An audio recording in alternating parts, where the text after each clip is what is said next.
Praise the name of the Lord. Isang mapagpalang gabi mga kapatid sa pangalan ng ating Diyos na buhay. Sa pagkakataong ito ay narito muli tayo upang ang Diyos ay ating purihin at luwalhatiin mga kapatid. Praise God.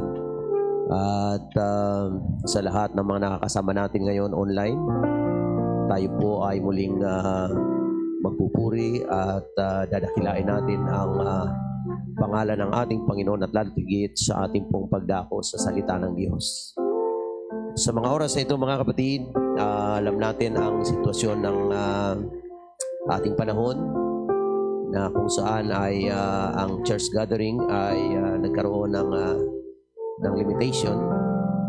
Kaya maging sa mga oras na ito ay tatlo lamang po kami dito sa church at alam ko nakasama namin kayo dyan sa inyong mga tahanan. Saan man kayo naroroon, pagpalain po kayo ng ating Diyos na buhay. Praise God, hallelujah, glory to God. At mga kapatid, sa ating pagpapasimula ay manalangin po tayo sa ating Panginoon. Tayong lahat ay dumulog sa Diyos. Dakila't mapagpalang Diyos, sa gabing ito kami nagpapasalamat sa lahat ng iyong kabutihan at katapatan sa aming buhay. Panginoon, napakabuti mo, wala kang katulad. At hinihiling po namin sa mga sandaling ito, Diyos, na muli pagpalain at tatagpuin mo ang bawat isa na nakasama namin sa gawain ito at ang mga kasama namin online, mga kapatiran na nasa kanilang mga tahanan. Iyo pong pagpalain, Panginoon, at hinihiling namin ang iyong mga salita ang patuloy na maging gabay namin at ang iyong banal na presensya ang patuloy na maging kalakasan ng bawat isa. Purihin ka, Panginoon, at minsan pa binabalik namin sa iyong lahat ng papuri. Pagpalain mo kami na iyong salita at ng iyong banal na presensya. Sa pangalan ni Jesus, Amen and Amen. Mga kapatid, tayo po ay tutuloy na sa salita ng ating Panginoon. The book of Genesis chapter 18 verse 14. Ganito po ang ating mababasa. Is anything too hard for the Lord? At the time appointed, I will return unto thee according to the time of life, and Sarah shall have a son. Sabi sa wikang Tagalog, may anumang bagay kayang napakahirap sa Panginoon. Sa tadhanang panahon ay babalik ako sa iyo sa taong darating at si Sarah ay magkakaanak ng isang lalaki. Amen. Pagpalain ng Diyos ang kanyang salita, mga kapatid, at muli nating hilingin ang patnubay ng Diyos sa pag-aayag nito. Panginoon, maraming salamat po muli sa nabasa naming talata mula sa iyong salita. Patnubayan mo ang iyong abang lingkod na ang iyong salita ay patuloy na maipahayag, Panginoon, sa pamamagitan ng iyong patnubay at sa lahat ng nakikinig, Panginoon, lahat ng viewers ngayong gabi ay iyo pong katagpuin at kausapin, Panginoon. Anumang mga sitwasyon, anumang mga kalagayan, naniniwala po kami, Panginoon, na mayroon kang magandang layunin sa bawat isa. Purihin ka, Panginoon, at binabalik namin siyang lahat ng papuri. Jesus' name, Amen. Mga kapatid, nais ko pong dalhin ang mensahe ng salita ng Diyos ngayong gabi. Is there anything too hard for the Lord? May anumang bagay bang napakahirap sa Panginoon? Hallelujah. Praise the name of the Lord. Ang talata na ating nabasa, mga kapatid, ay tungkol sa pagpapahayag ng angel tungkol sa panganganak ni Sarah sa panahon ng kanyang katandaan. Sa ating kaisipan bilang tao, it was too hard, mga kapatid, napakahirap isipin na sa panahon ng katandaan ni Sarah, siya ay manganganak ng isang lalaki.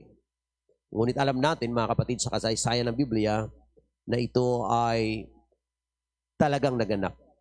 Sapagkat ang sinasabi ng Panginoon ito po ay talagang nangyayari. Kaya ang tanong na mayroon bang napakahirap sa Diyos? Hallelujah. Mayroon bang napakahirap sa Diyos? O mayroon bang totoong mahirap sa ating Panginoon? Mga kapatid, tayo bilang tao, maraming pagkakataong tayo nahihirapan at kuminsan tayo ay dumadaan sa sadyang masasabi natin sa makataong kaisipan na napakahirap. Ngunit iba ang ating Panginoon. Ang ating Panginoon ay Diyos na hindi napapagod, siya hindi napapagal, siya hindi nanghihina, mga kapatid. Ang ating Diyos ay makapangyarihan sa lahat. Siya po ay almighty, all-powerful. Praise God. At sa Kanya ang lahat ng kapangyarihan. Ang sabi ng Jeremiah 32 verse 17, Lord God, behold, Thou hast made the heaven and the earth by Thy great power, and stretched out arm, and there is nothing too hard for Thee. Praise God. Panginoong Diyos, narito, iyong ginawa ang langit at ang lupa sa pamamagitan ng iyong malaking kapangyarihan at sa pamamagitan ng iyong unat na kamay, walang bagay na totoong napakahirap sa iyo. Mga kapatid, ang katanungan sa Genesis ay sinagot ng Jeremiah 32 verse 17. Walang bagay na totoong napakahirap sa iyo. Purihin ang ating Panginoon.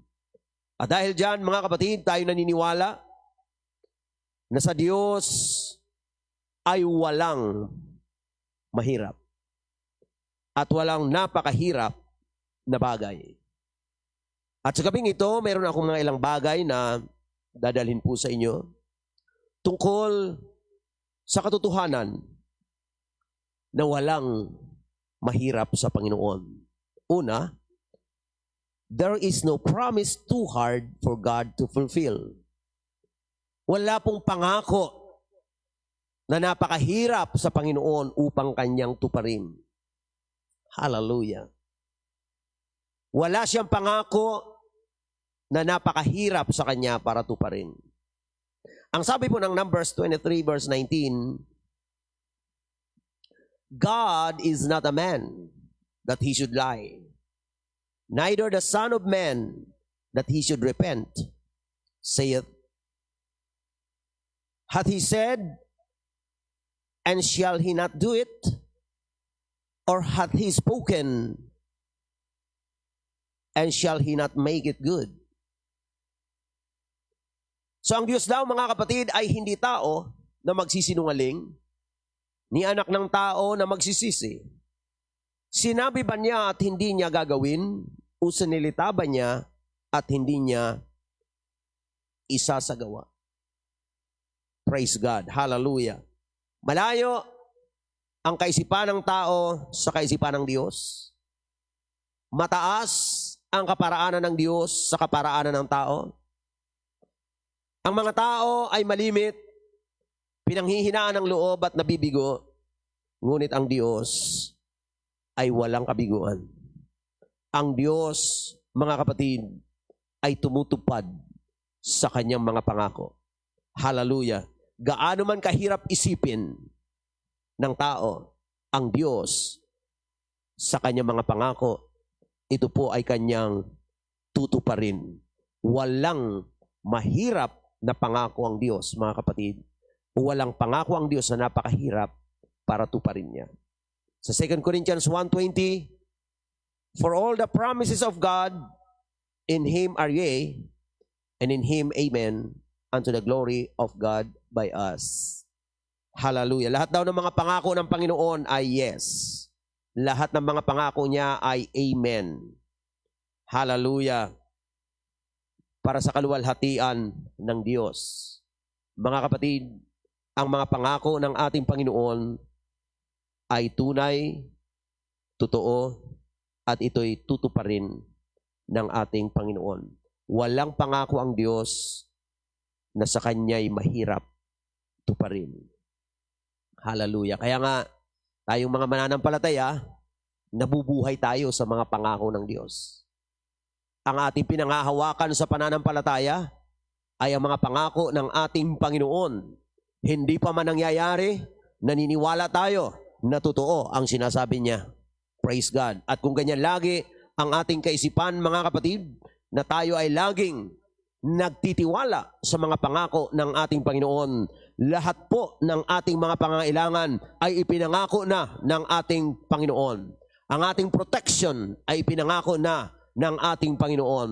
Ang ating provision ay ipinangako na ng ating Panginoon. Hallelujah, praise God. Maging ang ating eternal salvation, mga kapatid, ipinangako ito ng ating Panginoon. Manatili lang tayo sa Kanya, mga kapatid. Purihin ang ating Diyos na buhay. At lalo na sa mga panahong katulad ngayon, kung tayo ay hindi mangahawak sa mga pangako ng Panginoon, kanino tayo mangahawak? Kung hindi sa salita ng Diyos, anong bagay ang pwede natin gawing pundasyon sa ating buhay? Salamat na lamang, mga kapatid, sapagkat tinuruan tayo ng Panginoon, hallelujah, na manghawak sa Kanyang mga pangako, sapagkat ang Diyos, mga kapatid, ay laging tumutupad sa Kanyang mga pangako, at walang pangako ang Diyos na totoong mahirap sa pagtupad, mga kapatid. Ang ating Panginoon, hindi siya bumibigo, tutuparin niya ang Kanyang mga pangako. Pangalawa, there is no prayer too hard for God to answer. Amen. Wala pong panalangin napakahirap sa Diyos para tugunin. Hallelujah. Aklat ng Jeremiah 33 verse 3, Call unto me, and I will answer thee, and show thee great and mighty things which thou knowest not. Tumawag ka sa akin at ako'y sasagot sa iyo, at magpapakita ko sa iyo ng mga bagay na mga dakila o may hirap na mga bagay na hindi mo nalalaman. Ito ang pangako ng Panginoon. Call unto me, and I will answer thee. There is no prayer too hard for God to answer. May mga panahon, mga kapatid, na maaaring ang ating inaasahan ay hindi nangyayari. Ngunit hindi yun nangangahulugang nahihirapan ang Diyos pa rin o tugunin ang ating panalangin. Sadyang, ang Diyos ang nakakaalam ng lahat ng mga bagay. Diyos ang nakakaalam ng mga tamang dahilan, mga kapatid, na mga pangyayari na nararanasan natin dito sa sanlibutan. Siya pa rin, mga kapatid, ang may kontrol ng lahat ng mga bagay. Kaya kung tayo ay may mga panalangin na maaaring nakita natin na iba ang naging outcome, mga kapatid, magtiwala tayo sa sovereignty ng Panginoon. Siya ang Diyos, hallelujah, na nakakaalam ng lahat ng mga bagay. Magtiwala tayo sa karunungan ng ating Panginoon na kung mayroon man tayong hinihingi, mga kapatid, na iba ang itinutugon ng ating Panginoon, hindi nangangahulugan na hindi tayo tinugon ng Diyos. Tinugon tayo ng Panginoon, hallelujah, sa kaparaanan na sinasang-ayunan ng Kanyang hindi matatawarang karunungan, mga kapatid. Purihin ang ating Diyos na buhay. Kaya nga po, kung tayo may mga panalangin na hindi naman po, mga kapatid, specific na ito talaga ang nangyayari, magtiwala tayo, mga kapatid, sa karunungan, sa wisdom ng ating Panginoong Diyos. Hallelujah. Sapagkat kung may mga bagay na hindi ang Diyos ibigay sa atin, tiyak, mga kapatid, na mayroon siyang ibibigay ng higit sa hinihingi natin. Kaya magtiwala tayo sa ating Panginoon. There is no prayer too hard for God to answer. Hallelujah. Kaya, mga kapatid, patuloy tayong tumawag at ang Panginoon ay patuloy na tumutugon. Tumutugon ang Panginoon at mauunawaan natin ang Kanyang tugon kung bukas tayo, mga kapatid, sa anumang nais niya. Kung bukas tayo sa anumang kalooban ng ating Panginoon. May mga bagay tayong hinihingi sa Diyos, mga kapatid, Ngunit sadyang ang Diyos ang nakakaalam, hallelujah, ng punot dulo ng mga sitwasyon at pangyayari ng ating pong mga buhay. Kaya tayo ay ginagabayan ng Panginoon, hindi lamang mga kapatid sa kasalukuyang panahon, kundi nakikita na ng Panginoon mga kapatid, maging ang panahong darating. Kaya ang Panginoong Diyos, hallelujah, He is not bound by time. Kapag siya ay tumugon sa ating pong panalangin, ay ikabubuti natin ngayon at ikabubuti natin sa darating na mga panahon. Purihin ang Diyos na buhay. Hallelujah.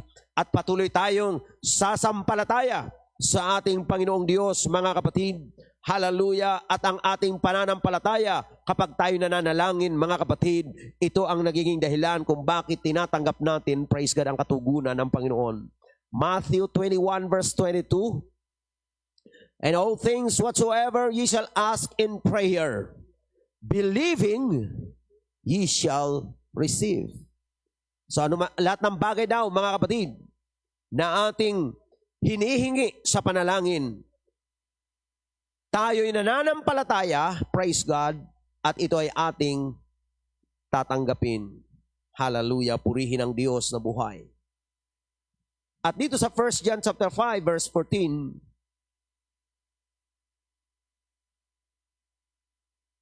and this is the confidence that we have in Him, that if we ask anything according to His will, He heareth us. So ito na yung pagkakatiwala, mga kapatid, na mayroon tayo sa Kanya, na kung tayo'y hihingi ng anumang bagay ayon sa Kanyang kalooban, diringgin niya tayo. So, sa pananalangin, napakahalagang involved ang kalooban ng Diyos, mga kapatid. At sa pananalangin, dapat ang kalooban natin ay sumasang-ayon sa kalooban ng Diyos, sapagkat kung tayo ay mananalangin ng labag sa kalooban ng Panginoon, mga kapatid, hindi tayo makakaasa na ating matatanggap ang ating inaasahan, bagamat ang Diyos ay lagi may tugon. Amen. Pero kung hindi ng Diyos kalooban, mga kapatid, ang sabi ng Biblia, didinggin niya tayo kung tayo hihingi ayon sa Kanyang kalooban. So kung hindi ng Diyos kalooban, hindi niya didinggin yung ating mga dalangin. Kaya kung may mga bagay sa buhay natin na alam na natin na hindi naman ng Diyos kalooban, mga kapatid, huwag na natin hingin sa Panginoon. Sapagkat kung hindi ng Diyos kalooban, hindi naman po natin yan ikabubuti, mga kapatid. Hallelujah, praise the name of the Lord. At pangatlo, mga kapatid, there is no problem too hard for God to solve. Amen. Hallelujah. Purihin ang Panginoon. Wala daw pong problemang napakahirap sa Diyos para bigyan ng solution. Amen. Ako'y naniniwala na lahat ng problema ng tao may sagot ang Diyos. Amen. Lalo na sa mga tao na sumasampalataya sa Diyos at inuuna ang Diyos, mga kapatid, ang Panginoon ay hindi ka ipapahuli kapag ikaw ay laging inuuna ang Diyos. Ang Panginoon ay tutulungan ka, papatnubayan ka kung ikaw ay nagtitiwala sa Kanya. Psalms 37:3 hanggang verse 5. Trust in the Lord and do good, so shalt thou dwell in the land, and verily thou shalt be fed. Delight thyself also in the Lord, and He shall give thee the desires of thine heart. Commit thy way unto the Lord, trust also in Him, and He shall bring it to pass. Hallelujah, praise the Lord. Magtiwala daw tayo sa Panginoon at gumawa tayo ng mabuti, at tayo mananahan sa lupain. Amen. At tayo ay bubusugin. Hallelujah. Magtiwala sa Panginoon. Trust in the Lord and do good. Alam nyo, magkarugtong yan eh. Pag nagtitiwala ka sa Panginoon, madali ang paggawa ng mabuti. Amen. At ang pangako ng Panginoon, mga kapatid, ay blessing sa atin. Sa verse 4, delight thyself also in the Lord, and He shall give thee the desires of thine heart. Magpakaligaya ka sa Panginoon. Ano ibig sabihin ng delight thyself in the Lord? magpakaligaya ka sa Panginoon. Hallelujah. Mga kapatid, kung tayo ay nagpapakaligaya sa Diyos, ang ibig sabihin masaya tayo sa ating relationship with God, masaya tayo sa Kanyang mga salita, masaya tayo sa Kanyang mga utos. Amen. Masaya tayo sa presensya ng ating Panginoon, masaya tayo sa Kanyang kalooban. Hallelujah. Ang sabi ng Biblia, delight thyself in the Lord, and He shall give thee the desires of thine heart. Ibibigay ng Diyos ang nasa ng iyong puso. Bakit ibibigay ng Diyos ang nasa ng puso ng mga taong nagpapakasaya sa Kanya? Sapagkat ang tao, mga kapatid, na masaya sa Diyos, masaya sa Kanyang presensya, masaya sa Kanyang salita, masaya sa Kanyang mga utos, masaya sa Kanyang mga katwiran, ang taong ganyan, mga kapatid, ay hindi yan maghahangad ng bagay na ikalulungkot ng Diyos. Hindi yan maghahangad ng mga bagay na malayo sa kalooban ng Panginoon. Kaya ang pangako, the Lord shall give thee the desires of thine heart. Sapagkat ang taong may tamang puso ay mayroon pong tamang desire. Ang taong may makadiyos na puso ay mayroong makadiyos na hangarin. Kaya nakakamtan natin ang mga bagay, hallelujah, na ating idinudulog sa Panginoon. Mga problema, yes, may mga problema. Ngunit mga kapatid, walang napakahirap na problema para hindi ng Diyos masolusyonan. Hallelujah, praise the name of the Lord. Commit thy way unto the Lord, trust also in Him, and He shall bring it to pass. Hallelujah. Ipagkatiwala natin sa Panginoon, mga kapatid, ang ating mga lakad at magtiwala tayo sa Kanya at ito'y Kanyang papangyarihin. Hallelujah, praise the name of the Lord. Kaya yung mga problema, kapag dumadaan tayo, mga kapatid, sa mga suliranin sa buhay, hanapin natin lagi, hallelujah, ang kalooban ng Panginoon. Huwag po tayong ma-demoralize. Huwag natin payagan na yung problema ay magpalayo sa atin sa Panginoon. Kundi, bagkos yung ating mga suliranin o kaya mga pagsubok sa buhay ay maging hamon sa atin upang tayo ay lalo pang magtiwala, hallelujah, at manalig at lalo pa tayong yumakap sa ating Panginoon. Ano sinasabi ng Biblia sa mga taong may mga burden, may mga suliranin, mga kapatid? Ang sabi ng 1 Peter 5:7, casting all your care upon Him, for He cares for you. Ilagak mo sa Kanya ang lahat ng iyong kabalisahan, sapagkat siya'y nagmamalasakit sa iyo. Ngayong gabi, kapatid, ikaw ba'y naniniwala na ang Diyos ay nagmamalasakit sa iyo? Sa gitna ng iyong problema, hindi ka ba nawawala ng pagtitiwala sa Diyos? Naniniwala ka pa rin ba na ang Diyos ay nagmamalasakit sa iyo?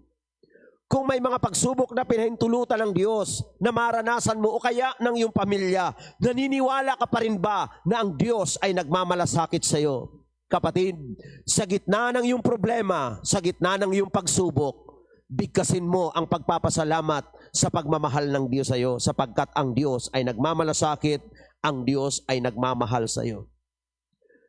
Maraming pagkakataon na dahil sa mga pagsubok o mga problema na pinagdaanan ng mga mananampalataya, lalo nilang nakilala ang pag-ibig at pagmamalasakit ng Diyos. Sapagkat hindi ka ng Diyos iiwan kung nagtitiwala sa Kanya. Hindi ka ng Diyos pababayaan, sasamahan ka ng ating Panginoon. Kaya kung ikaw may problema ngayong gabi, kapatid, hallelujah, magtiwala ka sa Diyos at abangan mo ang gagawin ng Diyos sa iyo.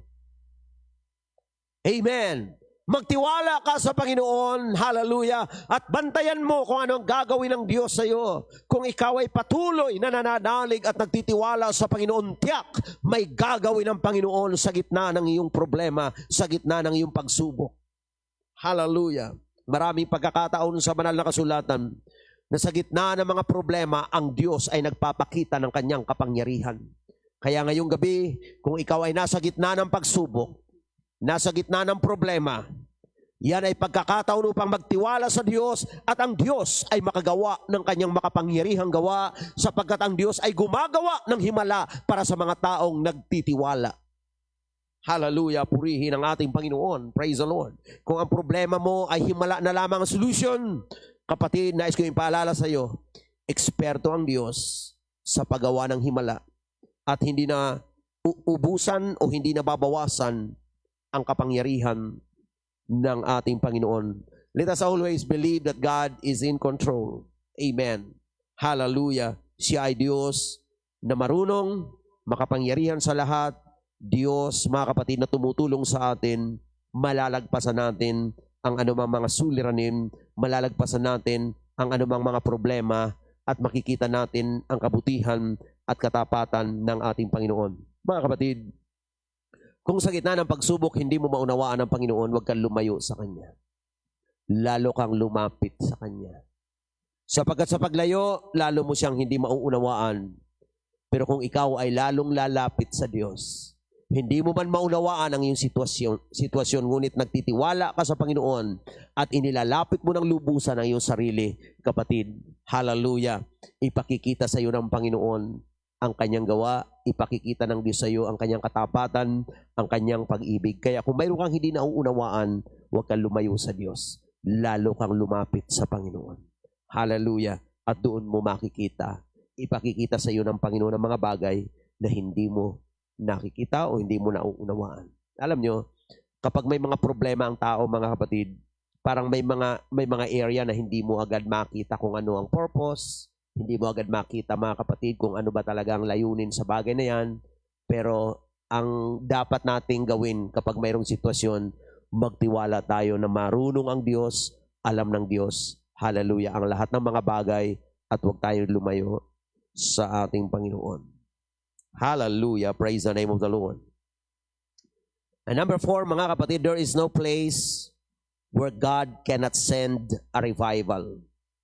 Walang dako, mga kapatid, na ang Diyos ay hindi makapagpadala, hallelujah, o makakilos ng kanyang revival. Praise God. Pag sinabi natin revival, mga kapatid, ito ay ang makapangyarihang pagkilos, hallelujah, ng ating Panginoon sa tao, sa panahon, mga kapatid, na kailangan natin siya o kaya sa isang lugar, sa isang sitwasyon, mga kapatid, praise God. Ang Panginoon ay malayang nakakakilos, nakakagawa. Sabi po ng Habakkuk chapter 3 verse 2, O Lord, I have heard thy speech and was afraid. O Lord, revive thy work in the midst of the years. In the midst of the years, make known. In wrath, remember mercy. Praise God. Nais kong bigyan ng diin dito, mga kapatid, ang sinabi, O Lord, revive thy work in the midst of the years. Hallelujah. Praise God. Ang pagkakawika, mga kapatid, sa Tagalog, O Panginoon, buhayin mo ang iyong gawa sa gitna ng mga taon. Hallelujah. Mga kapatid, ang Panginoon ay matagal nang gumagawang Diyos. He's a working God. Hallelujah. Ngunit may mga panahon na parang ang pagkilos o paggawa ng Diyos ay hindi masyadong namamalas at nararanasan ng mga tao. Hindi nangangahulugan na ang Diyos ay hindi na kumikilos, hindi nangangahulugan na ang Diyos ay hindi na gumagawa. Ngunit sadyang kailangan sariwain, mga kapatid, praise God, ang pagkilala, sariwain, mga kapatid, praise God, hallelujah, ang pagkilos ng Panginoon sa ating mga buhay. Praise God. Ang ibig sabihin ng revive, mga kapatid, ay muling buhayin. Praise God. At dito ay sinasabi nga ng Habakkuk chapter 3 verse 2, Revive thy work in the midst of the years. Hallelujah. Mga kapatid, kumusta ba ang ating mga buhay spiritual? Kumusta, mga kapatid, ang ating pagsama at pakikitungo sa presensya ng ating Panginoon? Hindi po kaya sa gitna ng mga taon ng pagsubok, hindi po kaya sa gitna ng taon ng pandemic, hindi po kaya sa gitna ng ganitong sitwasyon ay parang ang pagkilos ng Panginoon ay hindi na masyadong nararamdaman sa ating mga buhay. Mga kapatid, hindi ibig sabihin ang Diyos ay humihina, mga kapatid.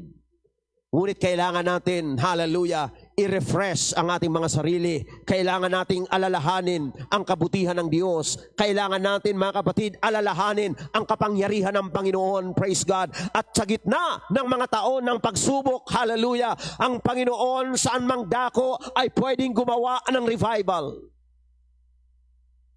Praise the name of the Lord. Handang kumilos ang Panginoon. Kayong mga nasa inyong mga tahanan, mga tatay, mga nanay, hallelujah, kasama ang inyong family, praise God. Ang Diyos ay handang kumilos sa inyong tahanan at bigyan kayo ng revival. Nais ang Panginoon na magkaroon ng spiritual refreshing. Nais ang Panginoon na magkaroon ng sariwang pagkilos ang kanyang espiritu, hallelujah, sa buhay ng bawat Kristiyano, bawat pamilya na maranasan ng bawat isa ang malayang pagkilos ng Diyos. Maging ngayong gabi, kapatid, hallelujah, maaari mong maranasan, praise God, ang pagkilos ng ating Panginoon. Mga kapatid, sa mga lugar kayo naroon, maaari mong maranasan ang revival na nagmumula sa Diyos. Ang panibagong pagkilos ng Panginoon, ang spiritual renewing o renewal, praise God, ay pwede nating maranasan sa ating mga buhay. Kung ikaw ay nanghihina sa iyong pananampalataya, dumadaan ka sa gitna ng taon ng pagsubok, ang Diyos ay kaya niyang i-revive, mga kapatid, ang kanyang mga gawa. Nang ibig sabihin, magkaroon tayo ng sariwang, hallelujah, karanasan sa kapangyarihan ng ating Panginoon. Hallelujah, kapatid. When was the last time na ikaw ay nakaranas, praise God, hallelujah, ng pagkilos ng kapangyarihan ng Panginoon? Sa gitna ng ganitong mga panahon ng pagsubok, mga taon ng pagsubok, hallelujah, nararanasan mo pa ba ang sariwang pagkilos ng Panginoon, hallelujah, na ang puso at ang isipan mo, ang buong pagkatao mo, hallelujah, praise God, ay napupuspos, hallelujah, ng kapangyarihan ng ating Panginoon? Nais kong ipaalala sa bawat isa na ang Diyos ay hindi nagbabago. He is the same yesterday, today, and forever. Kung ikaw ay nanghihina, kaya kang palakasin ng Diyos ngayong gabi. Kung ikaw ay nadi-discourage, kaya kang bigyan ng Panginoon ng panibagong courage sa pamagitan ng kanyang banal na presensya. Maging bukas ka lamang sa Panginoon. At kung ikaw ay nag-aalinlangan, pagsisihan mo ang iyong pag-aalinlangan. Kung ikaw ay may mga takot sa sitwasyon, iwaksi mo yung takot at yakapin mo ang pananampalataya at ang Panginoon ay malayang makakakilos sa iyong buhay. Purihin ang ating Panginoon. Hallelujah, praise the name of the Lord. Walang dako na hindi kayang abutin ng presensya ng Panginoon. Hallelujah. Kaya mga kapatid, sa inyong kinalalagyan, ang Diyos ay hindi malayo. Kung bukas ang iyong puso sa Panginoon, hallelujah, malayang makakakilos ang Panginoon sa iyong buhay.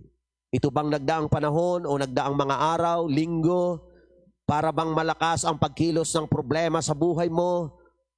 Ikaw ba ay habang tumatagal, nagkakaroon ka ng tinatawag, mga kapatid, na pag-aalinlangan? Kapatid, iwanan mo ang pag-aalinlangan, yakapin mo ang pagtitiwala mo sa Panginoon at magkakaroon ka ng kapayapaan at kapanatagan. Purihin ang ating Panginoon at magpakapuspos tayo sa kapangyarihan at presensya ng ating Diyos na buhay. Yan ang ating kalakasan, yan ang ating pundasyon.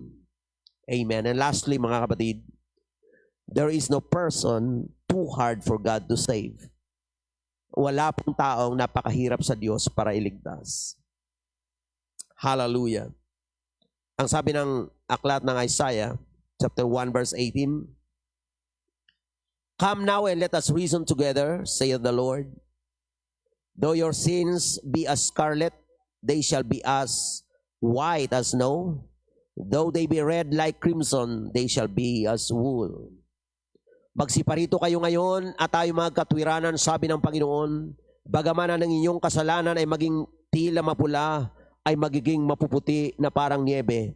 Bagaman maging mapulang gaya ng matingkad na pula, ay magiging parang balahibo ng bagong paligong tupa. Purihin ang ating Panginoon. Gaano man kalayo ang iyong buhay, kaibigan, gaano man ang iyong pagkakasala, Ang sabi ng Biblia, lumapit kayo sa akin. Bagamat ang iyong kasalanan ay maging tila mapula, ay magiging mapuputi na parang niebe. Walang taong napakahirap iligtas ng Diyos. Kaya ng Diyos iligtas. Ang pinaka makasalanang tao sa mundo ay kayang iligtas ng Diyos kung magpapakumbaba at magtitiwala sa Panginoon.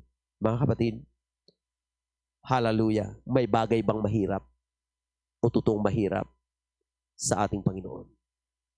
Habang tayo ay nagbubulay, mga kapatid, sa ating Diyos, hallelujah, isipin natin, walang mahirap sa Panginoon. Kaibigan, ikaw na nakikinig ngayon, maaaring ang buhay mo ay dumadaan ka sa isang buhay na may confusion. Naguguluhan ka sa iyong buhay. Nais kang tulungan ng Panginoon. Ikaw ba'y namumuhay sa kasalanan? Nais kang tulungan ng Panginoon. Kaya kang iligtas ng Diyos. Maaaring ikaw ay nag-aalinlangan lumapit sa Diyos sapagkat ikaw ay namuhay sa pagkakasala. Kaibigan, lahat ng tao ay nagkasala. At ang Panginoon ay hindi na parito upang tawagin ang matutuwid, kundi ang makasalanan sa pagsisisi. Nais kang iligtas ng ating Panginoon. Hallelujah. Mga kapatid, walang bagay na mahirap sa Diyos. Praise God. Hallelujah. Walang pangako ang Diyos na mahirapan siyang tuparin. Walang panalangin na napakahirap tugunin ng Panginoon. At walang problemang napakahirap para bigyan ng Diyos ng solution. Hallelujah. At walang dako na hindi kayang abutin ng presensya ng Diyos. Walang dako na totoong mahirap para abutin ng revival o ng presensya ng ating Panginoon. At walang taong napakahirap sa Diyos para iligtas. Lahat tayo magtiwala sa Panginoon na sa Kanya ay walang mahirap. Kapatid, magtiwala ka sa Panginoon. Pagkatiwala mo sa Diyos, anumang kabigatan mayroon ka ngayong gabi, hallelujah, walang mahirap sa Diyos. Magtiwala ka sa Kanyang kapangyarihan, sa Kanyang karunungan, hallelujah. At hayaan mo ang Kanyang banal na presensya ay kumilos sa iyong buhay. Hallelujah. Walang mahirap sa Panginoon. Yes, Lord God, walang mahirap sa iyo. Yes.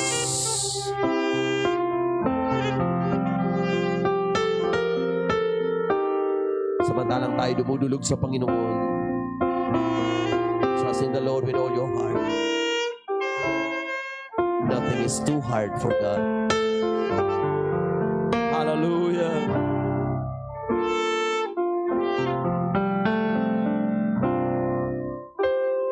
Walang mahirap sa'yo.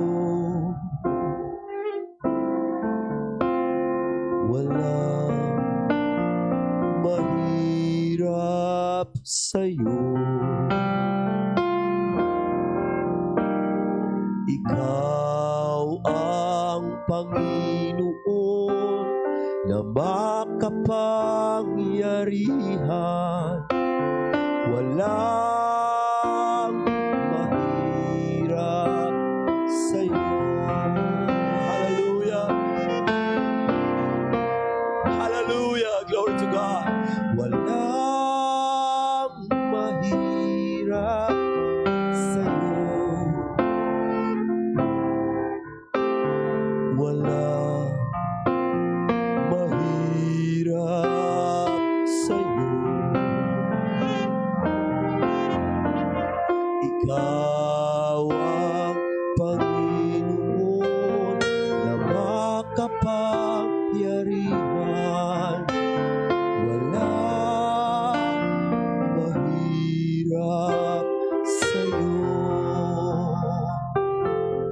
Hallelujah. Praise God.